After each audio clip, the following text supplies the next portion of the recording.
It's the real news. I'm Aaron Mate. Details are emerging on the weapons used in the Las Vegas shooting massacre.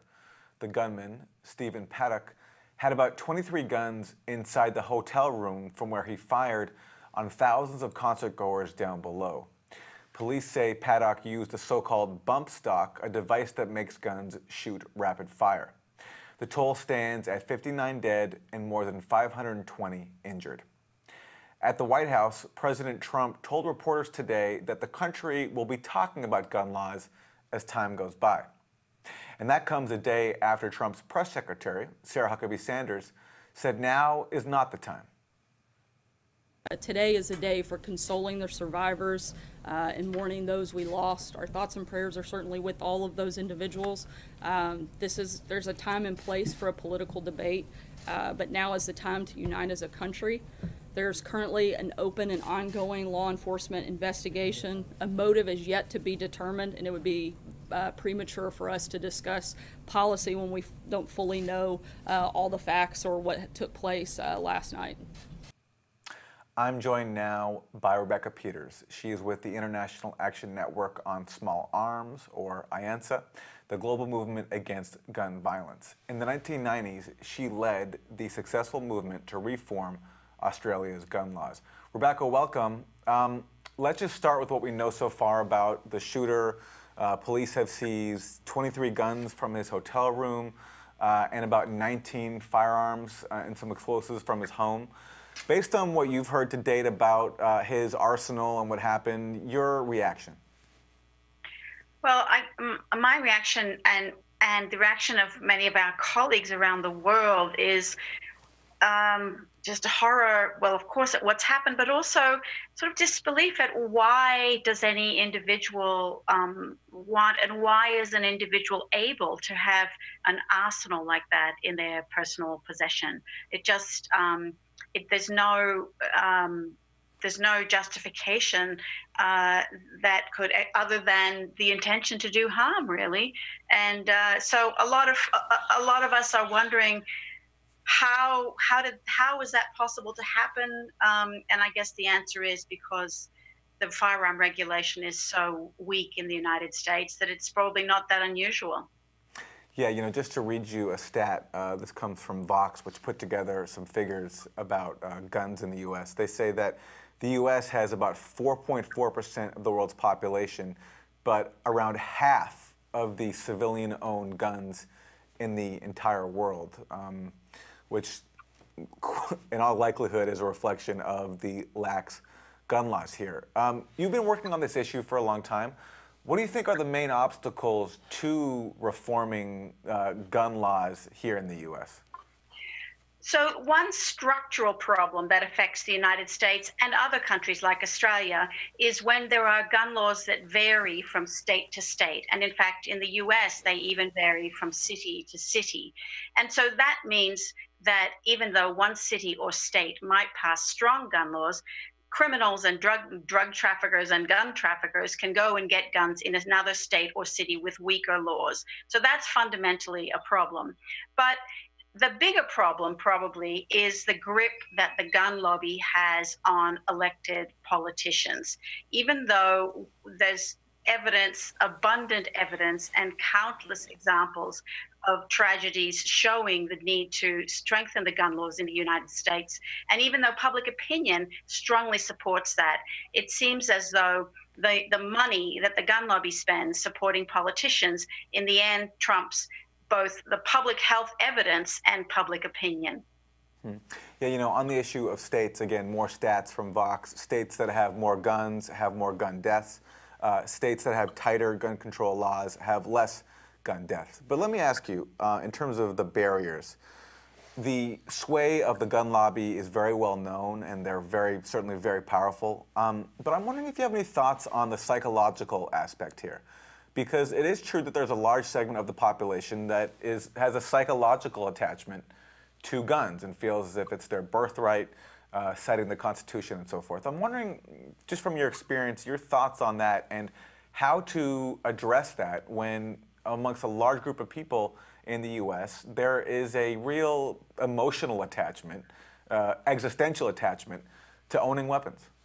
Yeah, that's true, and it's not only the U.S. where that exists, and I mean, especially among men, and especially among men of a certain generation, there is often a strong attachment to guns, and it relates to notions of masculinity, of responsibility, of patriotism, things like that, and that all makes sense. But it's not a question of taking away all the guns or allowing a complete free for all so that anyone can have an arsenal of however many weapons of whatever type they want.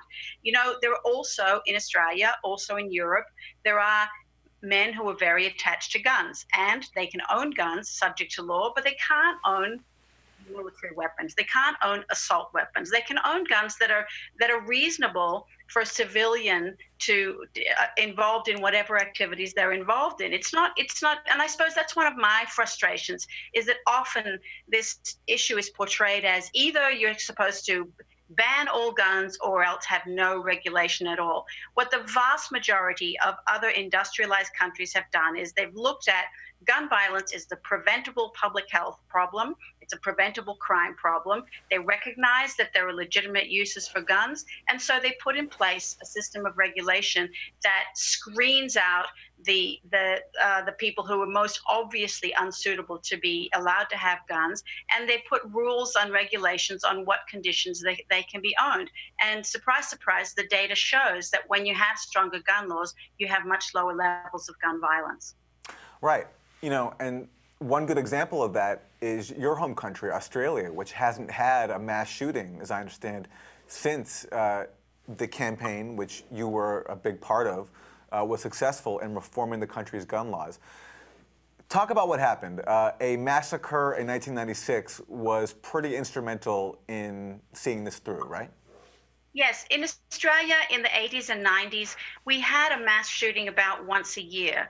And it was a similar sort of scenario to what you see in the US. There would be a mass shooting, there would be a lot of concern and grief and what should we do, and speeches and prayers, and basically very little action because of a couple of things. One was this same kind of cultural attachment to guns. Australia is a pioneer country. It's a very rural country, the great attachment to hunting, and also the rise of the gun lobby, which threatened politicians that if they supported stronger gun laws, then they would turn out systematically against them.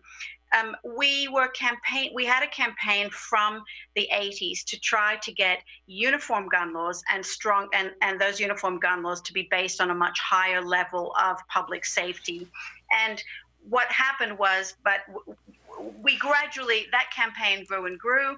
And in 1996, there occurred a huge massacre, which at the time was the largest shooting massacre in modern history anywhere in the world. 35 people were killed in a tourist site. It had some similarities actually to the Las Vegas shooting.